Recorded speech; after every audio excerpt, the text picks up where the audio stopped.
नमस्कार दोस्तों, आपका हमारे यूट्यूब चैनल में हार्दिक स्वागत है। तो अभी तक हमने जितना भी नंबर सिस्टम के बारे में पढ़ा है, तो आज हम उससे रिलेटेड क्वेश्चन को प्रैक्टिस करेंगे।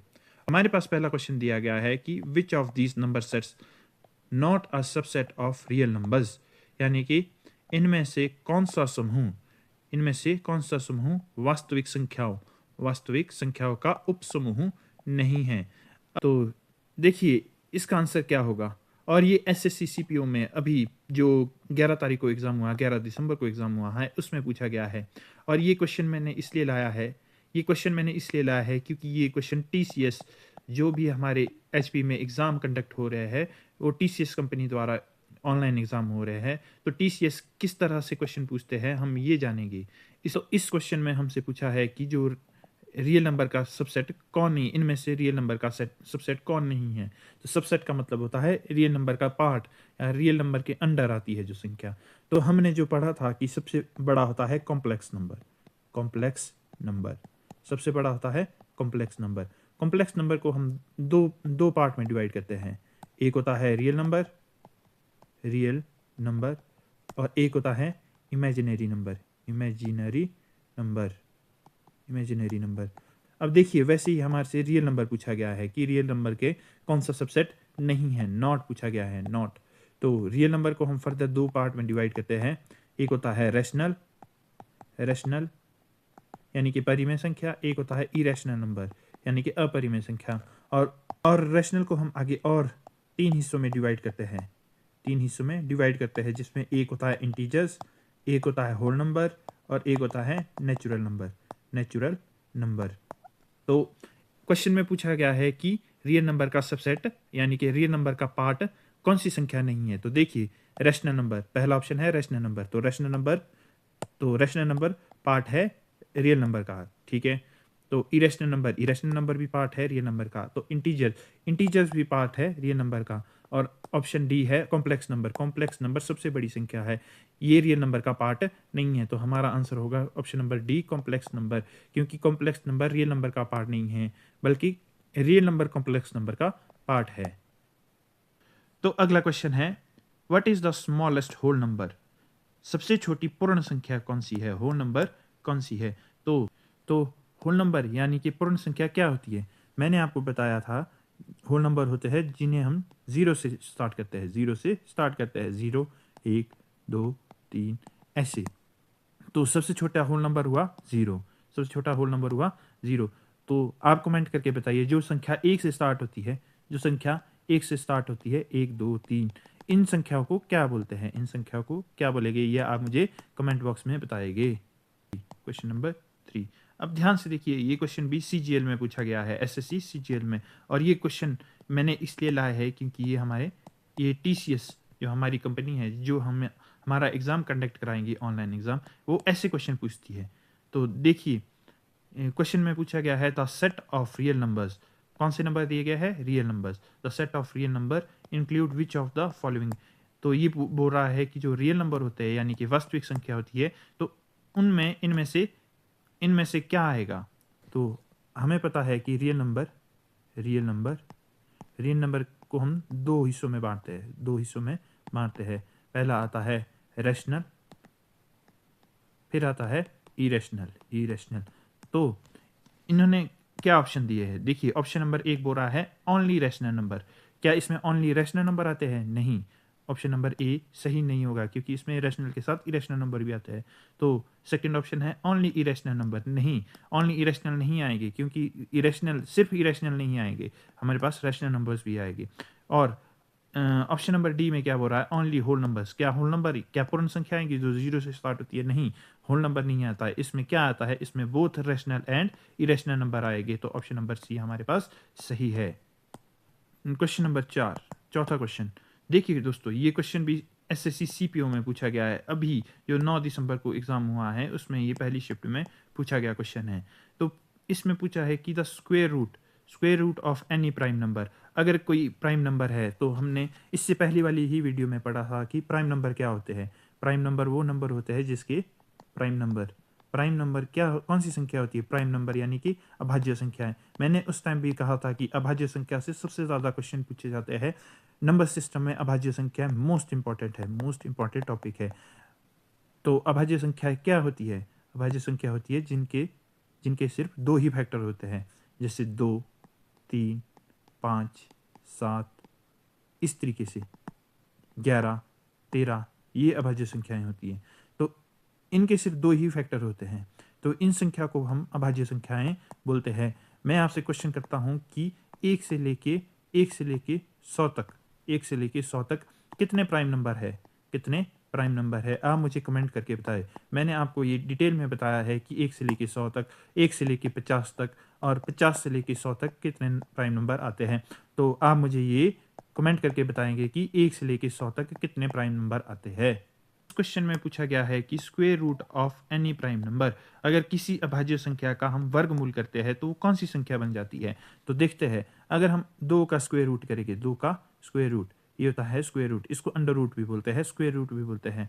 और 2 का करेंगे, अगर हम 3 का करेंगे, 3 का स्क्वायर रूट, 5 का करेंगे और अंडर रूट 7 का करेंगे, तो ये कौन सी संख्या बन गई? ये संख्या बन गई, कौन सी संख्या बन गई? क्या ये रेशनल नंबर बने हैं? क्या ये परिमेय संख्या? अब परिमेय संख्या क्या होती है? जिनको हम पी बाई क्यू के फॉर्म में लिख सकते हैं। तो क्या हम इनको पी बाई क्यू के फॉर्म में लिख सकते हैं? नहीं। तो रेशनल नंबर इसका आंसर नहीं है। क्या ये पूर्ण संख्या बन गई, होल नंबर बन गए? नहीं, ये होल नंबर नहीं है। क्या ये इरेशनल नंबर है? क्या ये अपरिमेय संख्या है? जी हाँ, यह अपरिमेय संख्या बन गई है। इनको हम पी बाई क्यू के फॉर्म में नहीं लिख सकते, इनको हम पी बाई क्यू फॉर्म में नहीं लिख सकते। तो यह सारी अपरिमेय संख्या होती है। तो याद रखिए, अगर हम किसी भी प्राइम नंबर का स्क्वायर रूट करें, कोई भी प्राइम नंबर हो, अगर उसका हम स्क्वायर रूट करेंगे तो वह अपरिमेय संख्या कहलाती है। तो वह अपरिमेय संख्या कहलाती है। ये मोस्ट इंपॉर्टेंट क्वेश्चन है। ऐसे क्वेश्चन टीसीएस पूछता है। क्वेश्चन नंबर 5 ये क्या पूछ रहा है? Which of these number that is real but not rational, ऐसी कौन सी संख्या है, निम्नलिखित में से कौन सी संख्या है जो वास्तविक यानी कि रियल नंबर है बट परिमेय संख्या नहीं है? तो परिमेय संख्या क्या होती है? जिसको हम पी बाई क्यू के फॉर्म में लिख सकते हैं, जिसको हम पी बाई क्यू के फॉर्म में लिख सकते हैं। लेकिन जो रियल नंबर होते हैं उसमें हम रियल नंबर में हम रैशनल और इरेशनल नंबर दोनों लिख सकते हैं। तो हमने ऐसी संख्या देखनी है जो रियल नंबर है। तो क्या 3/4 रियल नंबर है? जी हाँ, 3/4 रियल नंबर है। 5 रियल नंबर है, -2 भी रियल नंबर है और स्क्वायर रूट ऑफ 7 मतलब अंडर रूट ऑफ 7 ये भी एक रियल नंबर है। लेकिन वह परिमेय संख्या नहीं है। आगे क्या पूछा है हमसे कि वह परिमेय संख्या नहीं है। परिमेय का मतलब जिसको हम पी बटा क्यू के रूप में नहीं लिख सकते। तो हम 3/4, ये तो पी बाई क्यू के फॉर्म में लिखा गया है। 5 को हम पी बटा क्यू के रूप में लिख सकते हैं। जी हाँ, 5/1 हो गया। -2 को हम पी बटा क्यू के रूप में लिख सकते हैं। जी हाँ, -2/1 हो गया। क्या हम अंडर रूट 7 को पी बाई क्यू के रूप में लिख सकते हैं? जी नहीं, अंडर रूट 7 को हम पी बाई क्यू के रूप में नहीं लिख सकते। हम इसको अंडर रूट 7/1 नहीं लिख सकते। क्यों? क्योंकि अंडर रूट 7 की खुद की वैल्यू होती है, बाई क्यू के रूप में नहीं लिख सकते। इसलिए इस क्वेश्चन का आंसर है अंडर रूट 7। क्वेश्चन नंबर 6, ये बहुत इंपॉर्टेंट क्वेश्चन है, बहुत ही ज़्यादा इंपॉर्टेंट क्वेश्चन है। ये क्वेश्चन भी, ऐसे क्वेश्चन भी टीसीएस पूछता है। इसमें बोला गया है which of the following statement is false, इनमें से कौन सा कथन असत्य है, कौन सा कथन असत्य है? तो जल्दी से वीडियो को पॉज कीजिए और इन ऑप्शनों को ध्यान से देखिए और बताइए कि इनमें से कौन सा कथन असत्य है। आई होप सो आपने कमेंट करके अपना आंसर बता दिया है। तो चलिए हम इस क्वेश्चन को सॉल्व करते हैं। तो सबसे पहले स्टेटमेंट ए को लेते हैं। सबसे पहले क्या लिखा गया है? ए में क्या लिखा गया है? एक ना तो भाज्य है ना ही अभाज्य है। मैंने आपको इससे पहली वाली वीडियो में ही बताया था कि 0 और 1 कैसी संख्या होती है? ना ही ये कॉम्पोजिट नंबर होते हैं, ना ही ये कॉम्पोजिट नंबर है, ना ही ये भाज्य संख्या है और ना ही ये अभाज्य संख्या है यानी कि प्राइम नंबर है। ना ही ये प्राइम नंबर है, प्राइम नंबर, ना ये भाज्य संख्या यानी कि कंपोजिट नंबर है। मैंने इससे पहले वाली वीडियो में ही आपको पूछा था, क्वेश्चन दिया था आपको, और उसमें तीसरा ऑप्शन था none of the above, none of the above, none of the above. जो हमारा आंसर था वो आंसर था नन ऑफ द अबव। तो ये स्टेटमेंट हमारे पास सही है। तो ये स्टेटमेंट हमारे पास सही है। हम नेक्स्ट स्टेटमेंट पे चलते हैं। 0 ना तो धनात्मक है ना ही ऋणात्मक है, यानी कि 0 ना तो नेगेटिव है ना ही पॉजिटिव है। तो जब हमने इंटीजर्स के बारे में पढ़ा था, स्टेटमेंट बी, जब हमने इंटीजर्स के बारे में पढ़ा था, इंटीजर्स क्या होते हैं? जिसमें हमारे अगर हम नंबर लाइन ले तो देखिए 0 बीच में आता है, नेगेटिव टर्म इस साइड को आती है, पॉजिटिव टर्म इस साइड को आती है, इस साइड को पॉजिटिव टर्म आती है, इस साइड को नेगेटिव टर्म आती है। तो जीरो बीच में आता है, जीरो हमारे पास बीच में आता है, तो जीरो ना तो ऋणात्मक है ना ही धनात्मक संख्या है, तो ये स्टेटमेंट भी हमारे पास सही है। तो ये अब स्टेटमेंट 3 पे चलते हैं। इसमें क्या कहा गया है, यदि p गुणा q, यदि p गुणा q कोई दो संख्या है p और q, इनका प्रोडक्ट यानी कि इनको गुणा करने पर हमें सम संख्या यानी कि इवन नंबर मिल रहा है, इवन नंबर मिल रहा है, तो p और q हमेशा सम होंगे। तो p और q हमारे पास ऑलवेज, ये बोल रहा है कि ऑलवेज कैसे होगी, सम संख्या होगी, सम संख्या होगी, सम संख्या यानी कि इवन नंबर ही होगी। ये स्टेटमेंट सही है? नहीं, ये स्टेटमेंट गलत है। क्यों गलत है, चलिए देखते हैं। देखिए p को मैंने इवन नंबर लिया, q को ऑड नंबर लिया, तो 3 2 6, इनका प्रोडक्ट भी हमारे पास इवन आ रहा है, इनका प्रोडक्ट हमारे पास इवन आ रहा है, तो ये स्टेटमेंट गलत होगी। तो स्टेटमेंट हमारे पास क्या होगी कि एक इवन और एक ऑड भी चलेगा, एक इवन और एक ऑड भी चलेगा, उनका प्रोडक्ट भी हमेशा इवन आता है, तो ये स्टेटमेंट हमारे पास गलत है। तो ये वाली स्टेटमेंट हमारे पास गलत है और ये ही हमारे क्वेश्चन का आंसर है, ये हमारे क्वेश्चन का आंसर हो गया।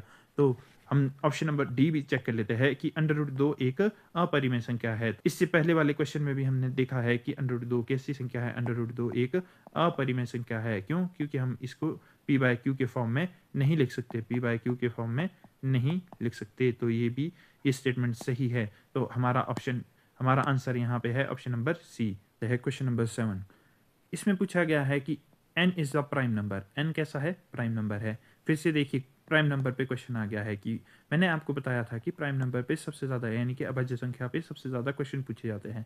तो n is a prime number greater than 3, 3 से बड़ी प्राइम नंबर है, मतलब 2 और 3 के अलावा। Then which of the following statement is true, तो which of the following statement is true, नीचे दिया गया कथन कौन सा सत्य है।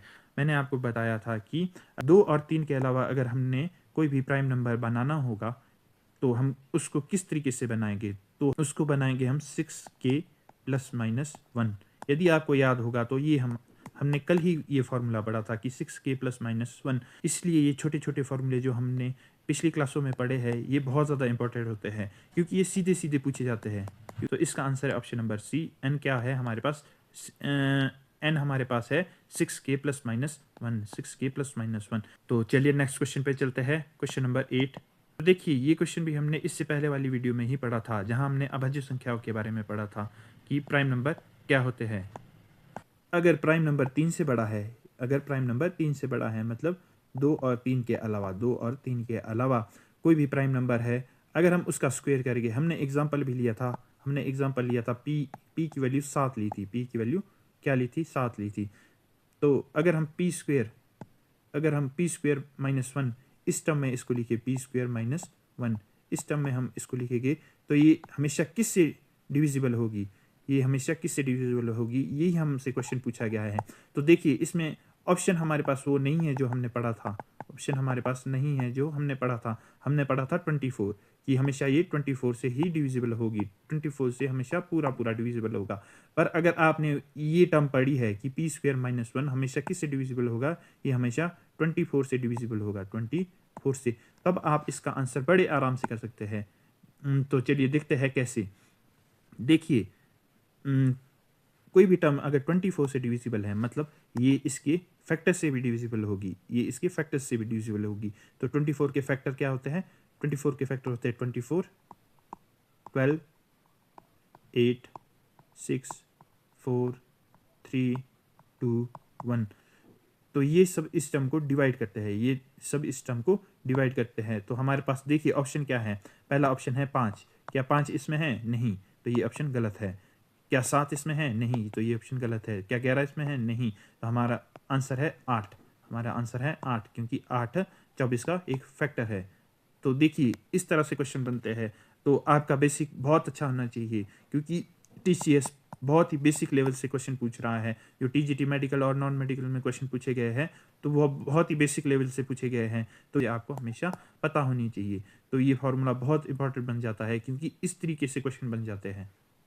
तो नेक्स्ट क्वेश्चन में जाने से पहले आप हमसे टेलीग्राम पे जुड़ सकते हैं। आपको टेलीग्राम पे @facts7 सर्च करना है, जहाँ पे आपको ऐसे ही क्वेश्चनों के प्रैक्टिस सेट दिए जाएगी सॉल्व करने के लिए, जिससे आपकी प्रैक्टिस बहुत अच्छे से हो सकती है। तो प्लीज़ जल्दी से जल्दी आप हमारे टेलीग्राम चैनल से जुड़िए। तो नेक्स्ट क्वेश्चन पे चलते हैं। नेक्स्ट क्वेश्चन, क्वेश्चन नंबर 9, इसमें पूछा गया है which of the following numbers is a perfect. यहाँ पे होल नंबर है, ये होल नहीं है, ये परफेक्ट नंबर है। परफेक्ट पूछा गया है कि परफेक्ट नंबर क्या है। हमने इससे पहले वाली वीडियो में पढ़ा था कि परफेक्ट होता है परिपूर्ण। परिपूर्ण, कहीं जगह इसको पूर्ण संख्या भी लिखा गया होता है, पूर्ण संख्या। तो परिपूर्ण संख्या यानी कि परफेक्ट नंबर क्या होता है। तो the sum of all factors of the number expect that number, यानी यदि सभी संख्याओं के सभी गुणनखंडों का योग यानी उनके फैक्टर को हम सम कर ले, उस संख्या को छोड़ के जो हमारे को दी गई संख्या है उसी संख्या के बराबर आ जाए, तो उस संख्या को पूर्ण संख्या या परिपूर्ण संख्या या परफेक्ट नंबर कहते हैं। तो चलिए देखते हैं क्या 9 एक परफेक्ट नंबर है। तो देखते हैं 9। अगर 9 के क्या क्या फैक्टर होते हैं। 9 के फैक्टर होते हैं 9, 3 और 1। तो हमने 9 काउंट नहीं करना है, 3 और 1, 3 और 1 को ऐड करके 4 आ रहा है, तो ये एक परफेक्ट नंबर नहीं है। 6, क्या 6 परफेक्ट नंबर है। 6 को देखते हैं। 6 के क्या फैक्टर होते हैं। 6 के फैक्टर होते हैं 6, 3, 2 और 1। तो अब हम 6 को काउंट नहीं करेंगे, तो 3 और 2 5, 5 और 1 6, तो ये 6 के बराबर आ रहा है 6। तो 6 क्या है, इसका आंसर है ऑप्शन नंबर बी 6। क्या यह एक परफेक्ट नंबर है। ठीक है, उसी तरीके से चेक कर लेते हैं क्या 8 या 16 हमारे पास परफेक्ट नंबर है कि नहीं है। तो देखिए 8 8 8 के क्या क्या फैक्टर होते हैं। 8 के फैक्टर होते हैं 8, 4, 2 और 1। तो अगर हम 8 को काउंट ना करें तो 4 और 2 6, 6 और 1 7। इनको हम सम करें, इनको हम सम करेंगे तो वैल्यू हमारे पास 7 आ रही है, जो 8 के बराबर नहीं है। तो वैसे ही तो 16 को देखते हैं। 16 के क्या क्या 16 के क्या क्या फैक्टर होते हैं। तो 16 के फैक्टर होते हैं 16, 8, 4, 2 और 1। तो 8 और 4 12, 12 और 2 14, 14 और 1 15। तो इसकी वैल्यू आ रही है 15। 15 क्या 15 16 के बराबर है। नहीं, तो ये भी एक परफेक्ट नंबर नहीं है। 8 भी एक परफेक्ट नंबर नहीं है। तो हमारा आंसर आ रहा है 6। 6 एक परफेक्ट नंबर है। मैंने आप कल 4 परफेक्ट नंबर लिखाए थे और कहा था कि यही संख्या ही पूछी जाती है। तो वो नंबर क्या क्या थे। 6, 28, 496 और 8128। 8128 यही संख्या आपसे एग्जाम में पूछी जाएगी। अब नेक्स्ट क्वेश्चन पे चलते हैं, क्वेश्चन नंबर 10। और ऐसे क्वेश्चन टीसीएस के बहुत ही ज़्यादा फेवरेट क्वेश्चन है। क्वेश्चन में क्या पूछा गया है कि एक क्विज में एक छात्र से एक संख्या ज्ञात करने के लिए कहा गया, जो कैसी संख्या दी गई है। पहली कंडीशन है कि ये एक अपरिमेय संख्या यानी कि इरेशनल नंबर है। सेकंड, ये 2 से बड़ी है और 3 से छोटी है। 2 से बड़ी है लेकिन 3 से छोटी है। और तीसरा स्टेटमेंट क्या है कि जिसका वर्ग भी अपरिमेय हो। मतलब अगर हम उस संख्या का वर्ग ले यानी उस संख्या को स्क्वायर करे तो वो भी हमारे पास इरेशनल नंबर आए। तो चलिए ऑप्शन चेक करते हैं। तो देखिए अपरिमेय संख्या हमारे से पूछा गया है। अपरिमेय संख्या जिसको हम p बाय क्यू के फॉर्म में नहीं लिख सकते। तो पहली स्टेटमेंट चेक करते हैं। तो देखिए हम इसको p बाय क्यू के फॉर्म में नहीं लिख सकते, तो ये हमारा आंसर हो सकता है। तो नेक्स्ट, यहाँ पे भी अंडर रूट वाली संख्या है, मतलब ये भी हमारा आंसर हो सकता है। अब 2.5, क्या हम इसको p बाय क्यू के फॉर्म में लिख सकते हैं। जी हाँ, लिख सकते हैं। कैसे, देखिए 2.5, अगर हम पॉइंट हटा दे तो 25/10 और ये हमारे पास p बाय क्यू के फॉर्म में आ गया। तो ये आंसर तो हमारा नहीं होगा, तो ये ऑप्शन तो कट गया। अब अंडर रूट 4.5, क्या ये हम इसको p बाय क्यू के फॉर्म में लिख सकते हैं। जी नहीं लिख सकते, तो ये भी हमारा आंसर हो सकता है। तो चलिए अब अगली स्टेटमेंट में चेक करते हैं। स्टेटमेंट नंबर 2, इसमें क्या पूछा गया है कि ये संख्या 2 से छोटी हो और 3 से बड़ी हो। ये संख्या 2 से छोटी हो और 3 से बड़ी हो। तो चलिए पहले अंडर रूट 5 को चेक करते हैं। 2.23 इस तरीके से होती है। तो क्या ये वैल्यू 2 से बड़ी है। जी हाँ, ये 2 से बड़ी है और 3 से छोटी है। तो ऑप्शन नंबर तो हमारी दूसरी स्टेटमेंट के हिसाब से ऑप्शन नंबर 1 भी ठीक है। अब under root 3 plus 1। Under root 3 की क्या वैल्यू होती है। अंडर रूट 3 की वैल्यू होती है 1.74, इसके आसपास होती है। और इसमें +1 है, +1 है, तो इसकी टोटल वैल्यू क्या आएगी 2.74। तो ये भी हमारे पास ट्रू है, ये भी हमारे पास ट्रू है स्टेटमेंट 2 के हिसाब से।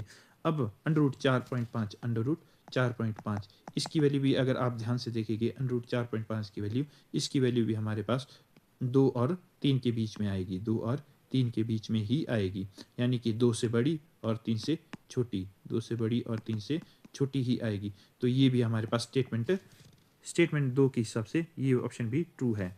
अब देखते हैं स्टेटमेंट 3। स्टेटमेंट 3 में क्या बोला गया है कि जिसका वर्ग भी अपरिमेय हो, मतलब अगर हम इसको स्क्वायर करेंगे, √5 को हम स्क्वायर करेंगे तो स्क्वायर से √ कट जाता है, तो हमारे पास बचेगा 5।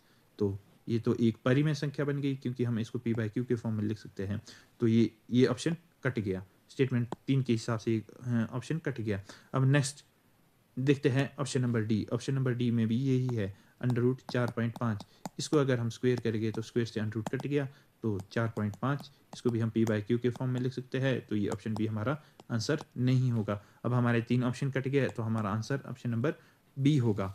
तो इसको भी चेक कर लेते हैं। अगर हम देखिए, ध्यान से देखिए, अगर हम √3 + 1 इसका स्क्वायर करेंगे, तो इससे हम डायरेक्ट नहीं काट सकते, क्योंकि ये √3 के ऊपर है, a के ऊपर नहीं। तो यहाँ पे फॉर्मूला लगेगा a + b का होल स्क्वायर। तो अगर इसको सॉल्व करेंगे तो √3 का स्क्वायर प्लस 1 का स्क्वायर प्लस 2ab, मतलब 2√3। अगर इसको सॉल्व करेंगे तो इससे √ कट जाएगा, तो ये बन गया 3 = 1 = 2√3, 2√3। ये हो गया 4 + 2√3। तो यहाँ देखिए अभी तक नहीं गया, स्क्वायर करने के बाद भी √ नहीं गया, इसलिए हम इसको p/q के फॉर्म में नहीं लिख सकते। लास्ट क्वेश्चन है, यदि यदि p और q दो अपेक्षित अभाज्य संख्या है। अब ये अपेक्षित अभाज्य संख्या यानी कि रिलेटिव प्राइम याद रखिए, रिलेटिव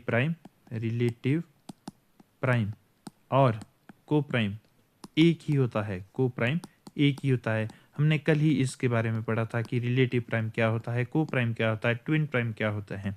तो रिलेटिव प्राइम और को प्राइम दोनों एक ही चीज़ है।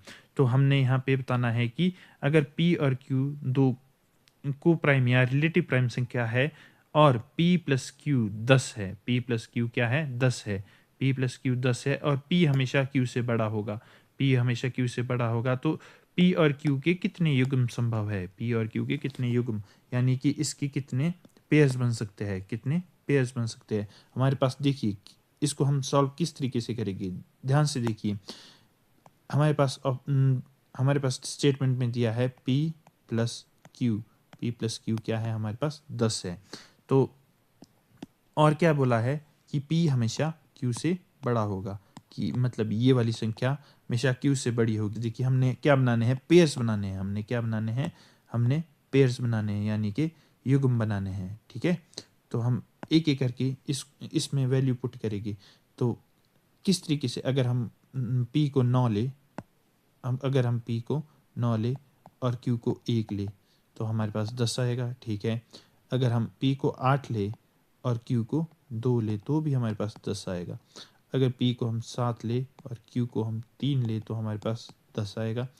और 6 और 4 करके भी हमारे पास 10 आएगा। अब हम 5 और 5 नहीं ले सकते। क्यों नहीं ले सकते? क्योंकि हमारे पास सेकंड स्टेटमेंट में क्या बोला गया है कि p हमेशा q से बड़ा होगा। यहाँ तो p और q बराबर आ रहे हैं, तो हमारे पास इतने ही जोड़े बनेंगे। लेकिन अब हमारे से और क्या क्वेश्चन बनता है, इसके हिसाब से तो 4 जोड़े बन रहे हैं। कितने जोड़े बन रहे हैं? 4 पेयर बन रहे हैं। लेकिन ध्यान से देखिए, हमारे को क्वेश्चन में दिया है कि ये हमारे पास रिलेटिव प्राइम है, रिलेटिव प्राइम यानी को प्राइम। हमने कल ही पढ़ा है कि को प्राइम यानी रिलेटिव प्राइम क्या संख्या होती है। रिलेटिव प्राइम वो संख्या होती है जिसका HCF क्या हो, 1 हो।